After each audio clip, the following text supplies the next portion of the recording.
Please don't sue. It's Sanctuary of Reality, my comic review series. Time now for Cerebus issue 204, the fourth chapter of Guys.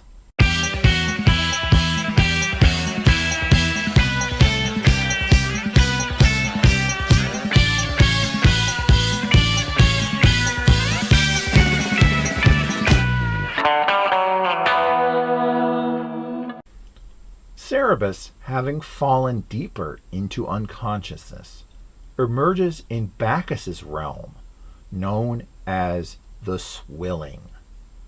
It seems that this is where the drunkest of drunks go at their worst, with no hope of the mercy of death as Cerebus has begged for.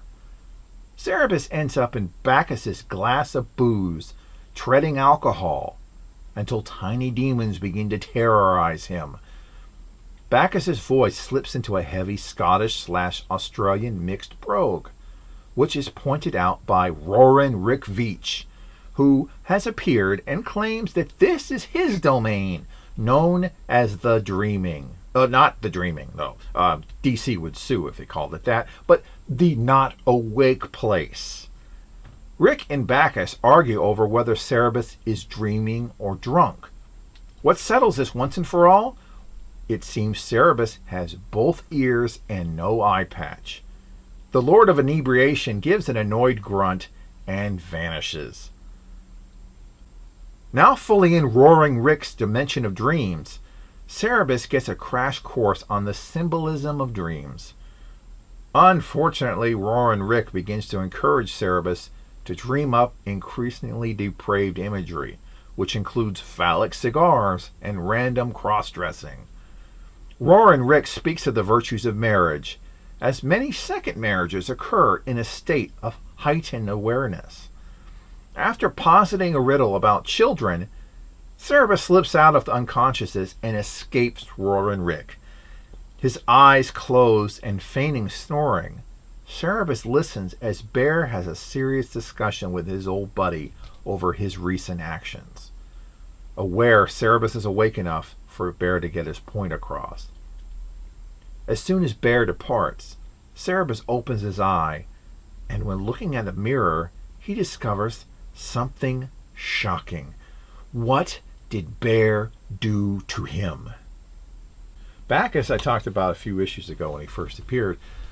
He's the independent comic creation of Eddie Campbell, who you may remember as the collaborator with Alan Moore on From Hell, which is a great book itself.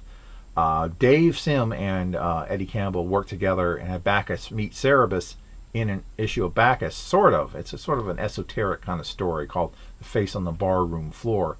So it's always worth checking out if you want to see that. I won't be covering it since it's not really a Cerebus story, but it's an interesting combination to see. But more on Bacchus next issue. Roarin' Rick is based on Rick Veitch, the comic creator who at this particular time was doing a comic series called Rare Bit Fiends, in which he relates stories involving his dreams and other comic creators' dreams in comic format. What's interesting is that he guest letters all of the Roaring Rick scenes in this issue, which is a very rare bit, no pun intended, of collaboration with somebody other than Dave Sim and Gerhard. In all of Cerebus, this is the only time another creator is known to have actually gotten involved in an issue, especially doing their own lettering on their own parody. Rick Veitch has a very prolific career as an artist on such things as ranging from Alan Moore's Swamp Thing run to his own creations such as Brat Pack and Max Immortal. This issue parodies Rare Bit Fiends pretty succinctly, but you don't actually have to be aware of the comic to understand or get the joke, really. But knowing where the sources come from may lead you to broaden your comic horizons, to go check out the original series that Dave was parodying. And I think in a lot of ways that's what the 90s comics characters, independent characters that appear in guides, is mainly to do. It's celebrating fellow independent creators and at the same time getting some focus on them as well, and also incorporating them in because their existence and their creators were an important part of Dave Sim's life at this period.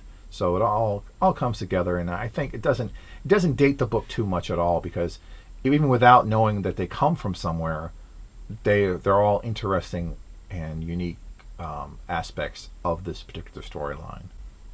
Next time, what is Cerebus? What has Cerebus done to deserve this?